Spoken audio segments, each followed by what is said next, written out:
안녕하세요. 멜목상 오늘은 갈라디아서 1장 10절부터 17절 말씀 보도록 하겠습니다.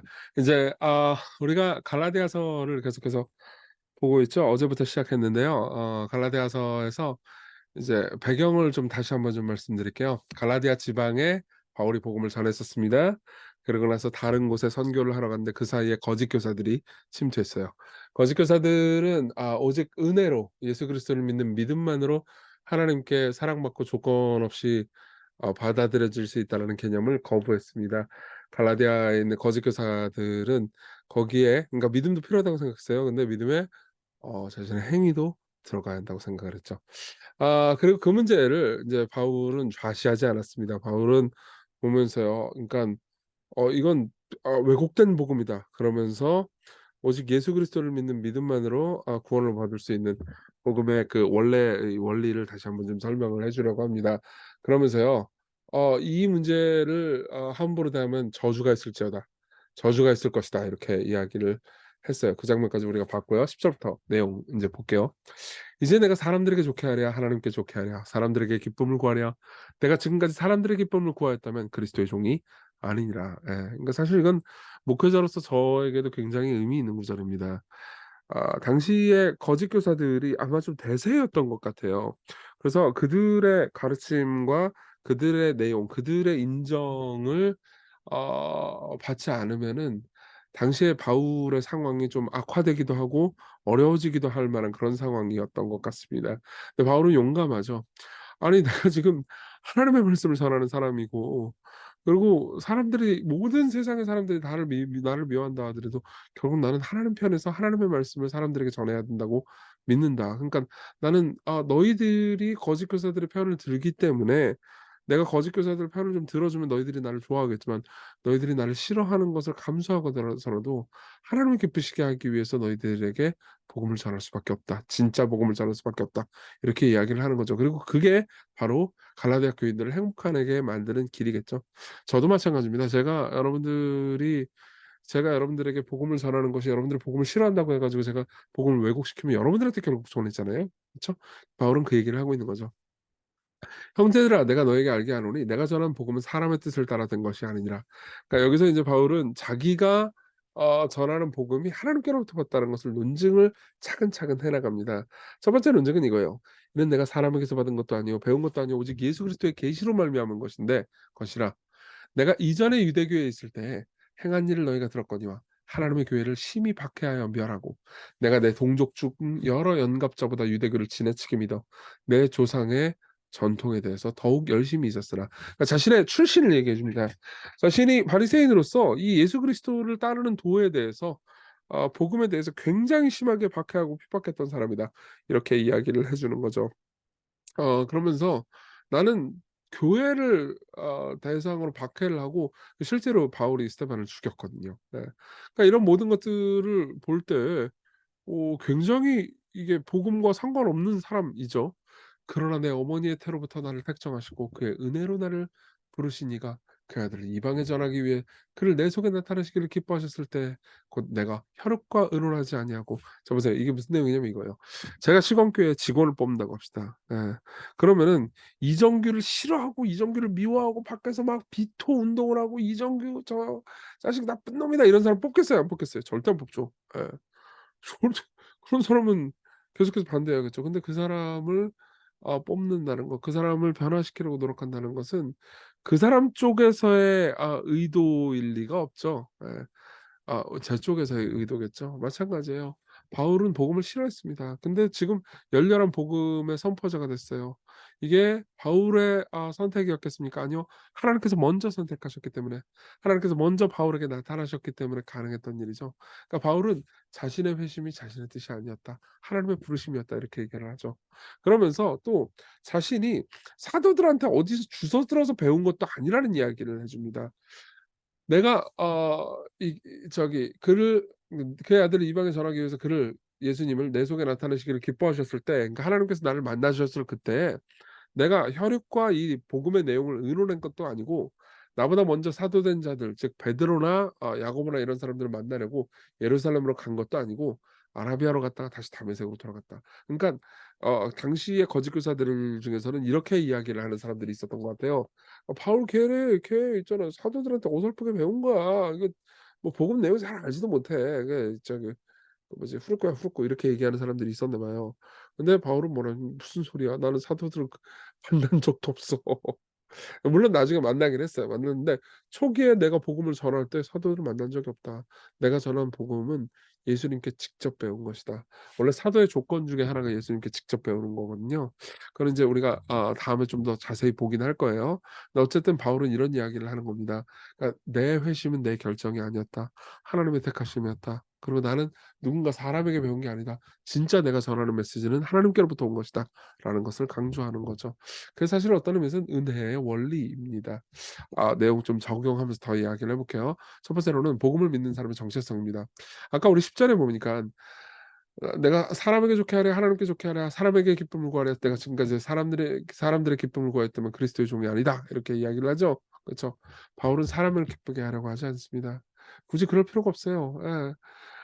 모든 사람들의 승인보다 훨씬 더 큰 승인 훨씬 더 큰 사랑인 하나님의 사랑을 이미 누리고 있기 때문이에요. 복음은요. 내가 더 나아져야 하나님께서 나를 사랑한다고 말하지 않습니다. 오직 예수 그리스도를 통해서 예수 그리스도를 믿는 믿음을 통해서요. 내가 하나님께 예수님만큼 사랑받을 수 있다고 말해요. 그러면 내가 사람들의 승인을 받지 못하기 때문에 더 이상 안절부절하고 안달복달할 필요가 없죠. 그쵸? 그러니까 바울은 어때요? 거짓 교사들이 자기를 미워할까 봐 갈라디아 교인들이 자기를 버릴까 봐 무서워해서 복음을 수정하거나 복음을 왜곡할 필요가 없겠죠. 예. 여러분 보십시오. 오늘도 참 여러분들이 하루를 살아갈 때 누가 무섭고 누가 버릴까 봐 무섭고 누가 승인해 주지 않을까 봐 사랑해 주지 않을까 봐 인정해 주지 않을까 봐 무서워한다면 여러분들은 여전히 율법의 저주 아래 있는 사람일 수 있습니다. 예. 하나님의 사랑과 인정 하나님께서 예수님을 어 이 저기 사랑하시는 만큼 예수 그리스도를 사랑하시는 만큼 나를 사랑하신다라는 것을 여러분들이 굳게 믿고 그것이 여러분들에게 생생한 현실이 되잖아요. 그럼 여러분들은요 더 이상 사람들이 여러분들을 거절한다고 해서 슬퍼하지도 않고 사람들이 여러분들을 인정한다고 해서 물론 감사하긴 하지만 그렇게 막 너무 고통스러워하지도 않게 될 너무 자랑하거나 뭐 거기에 몰입하지도 않게 될 겁니다. 여러분 그분이 여러분들을 얼마나 사랑하셨는지를 생각해 보세요. 그분이 여러분들을 위해서 저주를 받으셨습니다. 그리스도께서 우리를 위해서 저주를 받은 바 되사 율법의 저주에서 우리를 속량하셨다 이렇게 말하죠. 그렇죠. 우리가 저주를 받든지 아니면 우리를 대신해서 저주를 받으신 분을 받아들이든지 둘 중에 하나밖에 없어요. 여러분들이 후자를 받아들이잖아요. 예수님을 받아들이잖아요. 그럼 여러분들은 인제 굳건한 정체성 흔들리지 않는 기쁨을 소유할 수 있게 됩니다. 두 번째입니다. 우리를 은혜로 부르신 분을 기억하는 거죠. 바울은 하나님께 택함 받을 만한 자격이 있었던 게 아니었어요. 예. 뭔가 바울이 먼저 믿음을 보이고 선행을 했기 때문에 하나님께 사랑받은 것이 아니었습니다. 바울은 오히려 하나님께 반역만 했죠. 예. 스데반을 죽였습니다. 교회를 핍박했어요. 그쵸? 하지만 은혜를 받았습니다. 우리 모두 그래요. 그것을 기억합시다. 예. 옛날에 어떤 목사님이 해준 이야기인데 해리 아이언사이드라는 목사님이 해준 얘기인데요. 그분이 이제 나이 많은 그리스도인이었을 때 이제 앞에 나가서 간증을 했대요. 근데 간증의 내용이 자기 자랑 그딴 거 아무것도 없고 "내가 뭐 순종했더니 하나님께서 복 주셨다." 이런 거 없고 그냥 자신이 하나님의 어떤 은혜를 누렸는지 하나님 어떻게 나를 깊이 사랑하셨는지 그것만 계속 얘기했대요. 그러니까 어떤 젊은 좀 약간 화난 그리스도인이 와 가지고 이렇게 얘기를 했답니다. 하나님이 선생님을 위해서 어떤 일을 하셨는지에 대해서 선생님이 하신 모든 말씀을 들었습니다. 하지만 당신은 그 일에 당신이 어떤 역할을 했는지에 대해서 아무런 언급도 하지 않았어요. 구원은 사실 일부는 우리 몫이고 일부는 하나님의 몫입니다. 이거 갈라디아의 거짓 교사들이 좋아할 만한 말이죠. 그죠? 선생님은 선생님의 역할에 대해서 무언가 언급을 했어야 마땅합니다. 그러니까 해리 아이언사이드가 이렇게 말했대요. "맞습니다. 내 역할을 얘기를 안 했네요." 예. 거기에 대해서 사과합니다. 내가 했던 일을 얘기했어야 되는데요. 내 역할은 도망치는 일이었고 하나님의 역할은 나를 붙잡으실 때까지 내 뒤를 쫓아오시는 일이었습니다. 여러분 그렇죠? 바울도 이렇게 똑같이 말할 수 있을 겁니다. 내 역할은 하나님을 반역하는 것뿐이었고 하나님은 그런 나를 사랑하셨습니다. 내 역할은 죄를 짓는 것뿐이었지만 하나님은 그런 나를 붙잡으시고 깨끗하게 하시고 의롭다 하셨습니다. 예. 이게 바울의 고백이고 저와 여러분들의 고백일 겁니다. 예. 그분이 은혜로 여러분들을 대하셨습니다. 우리 기도해요. 우리에게 사람들의 눈치를 보기보다는 사람을 사랑하는 마음을 달라고. 예. 그러면 여러분들은 진실을 말할 수 있게 될 겁니다. 예.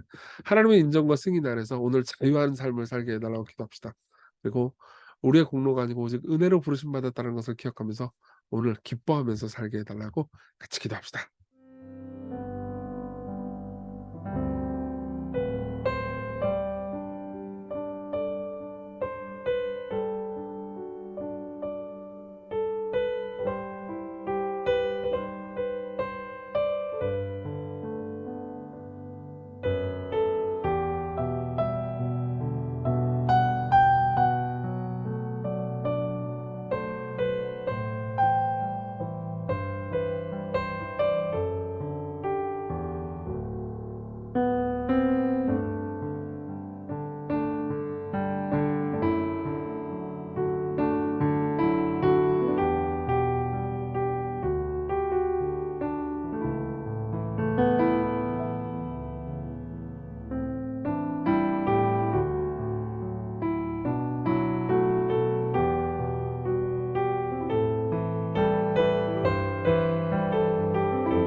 기도하겠습니다. 음. 하나님, 복음의 은혜로 우리가 조건 없는 사랑을 받을 수 있다면 우리가 왜 사람들의 반응과 눈치를 그렇게 살필까요? 더 확실하게 해 주세요. 하나님이 나를 조건 없이 사랑한다라는 것을. 그래서 사람들의 눈치를 살피기보다는 사람들을 있는 그대로 사랑할 수 있게 해 주시고 내 삶을 두려워하고 염려하기보다는 하나님을 신뢰하며 당당해지게 해 주세요. 예수님 이름으로 기도했습니다. 아멘. 네, 하나님의 은혜로 오늘 기쁜 하루 보내세요.